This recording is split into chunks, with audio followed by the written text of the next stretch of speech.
ಭಿಕ್ಷೆ ನೀಡಿ ಪುಣ್ಯ ಕಟ್ಟಿಕೊಳ್ಳಿ. ಬಹಳ ದಿನಗಳಿಂದ ಊಟ ಮಾಡದೆ ಹೊಟ್ಟೆ ಹಸಿದು ಸಂಕಟವಾಗುತ್ತಿದೆ.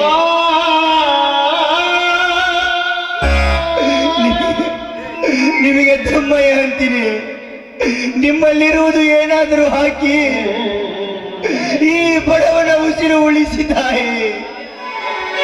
ಈ ಬಡವನ ಉಸಿರು ಉಳಿಸಿ ಯಾರಾದ್ರೂ ಭಿಕ್ಷೆ ನೀಡಿಯಪ್ಪ, ಭಿಕ್ಷೆ ನೀಡಿ.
ಅಯ್ಯೋ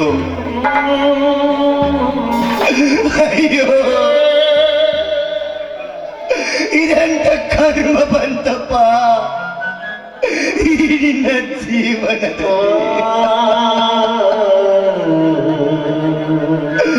ಎಂತಹ ಪರಿಸ್ಥಿತಿ ಬಂದರು ಭೂಮಿ ತಾಯಿಯತ್ತ ಕೈ ಮಾಡಿ ಬೀಜ ಬಿತ್ತುವ ಕೈಗಳಿಂದಲೇ ಇವತ್ತು ಆಕಾಶದತ್ತ ಕೈ ಮಾಡಿ ಭಿಕ್ಷೆ ಬೇಡುವಂತಾಯಿತು. ಭಿಕ್ಷೆ ಬೇಡುವಂತಾಯಿತು. ಅಯ್ಯೋ ಅಯ್ಯೋ, ಹಸಿವು ಹಸಿವು ಸಂಕಟವಾಗುತ್ತಿದೆ. ಅಯ್ಯೋ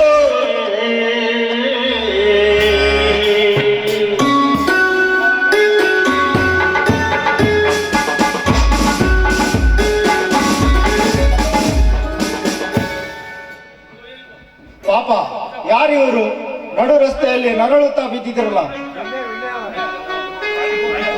ಏನಾಗಿದೆ ನಿನಗೆ? ಅಯ್ಯೋ ಪಿಸಿ, ಯಾರು ನೋಡು ಬಿದ್ದಿದ್ದಾರೆ, ಎಬ್ಬಿಸೋರ್ನ. Okay sir. ಅಯ್ಯೋ, ಊಟ ಊಟ ಬೇಕು.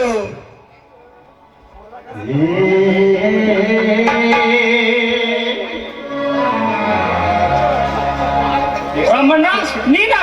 ಏನಾಯ್ತು ನಿನಗೆ? ಊಟ ಊಟ ಬೇಕು ಸಾಹೇಬ್ರೆ, ಊಟ ಬೇಕು. ಕಾನ್ಸ್ಟೇಬಲ್, ಜಿಪಿನಲ್ಲಿರುವ ನೀರಿನ ಬಾಟಲ್ ತಗೊಂಡು ಬನ್ನಿ. Okay sir. ರಾಮಣ್ಣ, ನೀರು ಕೊಡು, ಸುಧಾರಿಸ್ಕೋ.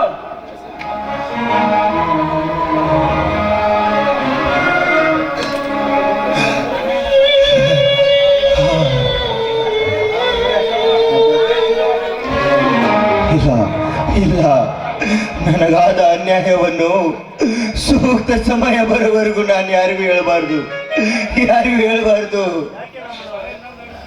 ರಾಮಣ್ಣ, ನಾನು ಪೊಲೀಸ್ ಇನ್ಸ್ಪೆಕ್ಟರ್ ಜಗನ್ನಾಥ್. ಏನಾಗಿದೆ ಹೇಳಿ, ಅದಕ್ಕೆ ನಾನು ನ್ಯಾಯ ಕೊಡಿಸುತ್ತೇನೆ. ಗೊತ್ತಾಯಿತು ಸಾಹೇಬ್ರೆ, ಗೊತ್ತಾಯಿತು. ನೀವು ನನ್ನ ಮಗನ ಸಮಾನರಾಗಿದ್ದೀರಿ ಸಾಹೇಬ್ರೆ.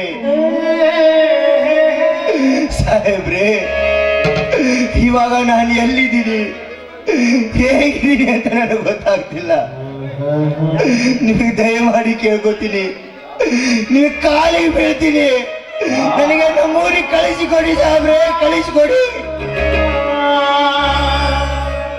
ರಾಮಣ್ಣ, ಅದು ನನ್ನ ಕರ್ತವ್ಯ.